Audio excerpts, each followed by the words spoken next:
আপনারা দেখছেন news now, খবরের নতুন ভাষা। কেন্দ্রীয় ট্রেড ইউনিয়নগুলির ডাকা দেশব্যাপী ধর্মঘটের প্রভাব রাজ্য সর্বাত্মক সফল বলে দাবি করল সিআইটিইউ।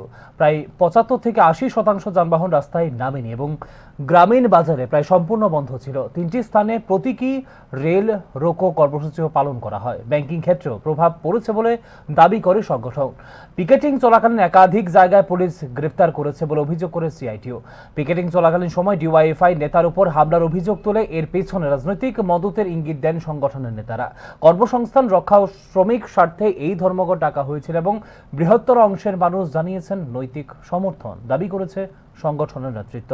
ভবিষ্যতে আরও বড় আন্দোলনের ইঙ্গিত এদিন দেন সিআইটিইউ নেতৃত্ব।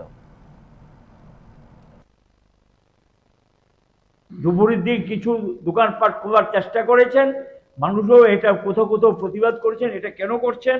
এটা হলো সরকারের দেউলিয়াপনা পরিচয়। ভয়ভীতি হুমকি কি উপেক্ষা করে আজকে তারা সেটা সাড়া দিয়েছেন এবং শিক্ষা নিকেতনগুলোতে সেখানে প্রভাব পড়েছে। যানবাহনের দারুণ প্রভাব পড়েছে। এতটা প্রভাব পড়বে বলতে কোনো দ্বিধা নেই।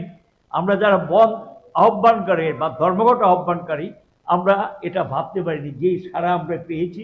অর্থাৎ নৈতিকভাবে অধিকাংশ মানুষ, মানে বৃহদাংশ মানুষ এই ধর্মঘটকে সম্পূর্ণভাবে সমর্থন করেছেন। অফিস কাছারিগুলি শুনশান এবং অনেকেই যারা কর্মচারী তারা অফিসে অংশ নেননি।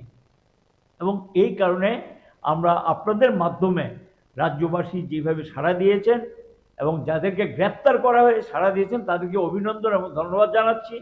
আর যাদেরকে গ্রেপ্তার করেছেন তারা শান্তিপূর্ণভাবে মিছিল সংগঠিত করেছেন এবং কোথাও ট্রেনের সামনে বসেছেন বা রেলের সামনে। এটা প্রতীকী প্রতিবাদ। যেমন রেলের ক্ষেত্রে বিভূদাস বাড়িতে রেলটা আটকা ছিল, গিয়ে পুলিশ বলেছে ঠিক আছে আমরা 8 ঘন্টা পরে ছেড়ে দেবো। 8 ঘন্টা পরে রেলটা ছেড়ে দিয়েছেন এবং সেখানে নালাকাটাতেও তাই হয়েছে, মনুতেও তাই করেছেন। এবং এটা হলো প্রতীকী প্রতিবাদ হিসেবে আমরা এটা করেছি। কাজেই এই পরিস্থিতির মধ্যে রাজ্যবাসীকে অভিনন্দিত করছি এবং ধর্মঘট আহ্বানকারীদের পক্ষ থেকে তাদের কাছে কৃতজ্ঞতা প্রকাশ করেছি এবং প্রকাশ করে এটাও বলবো ভবিষ্যৎ দিনে এই সরকার জানি না শিক্ষা গ্রহণ করবে কিনা, আরো বড় ধরনের সংগ্রামের জন্য যাতে মানসিকভাবে তৈরি থাকে এই আহ্বানও আপনাদের মাধ্যমে জনগণের কাছে রাখছি।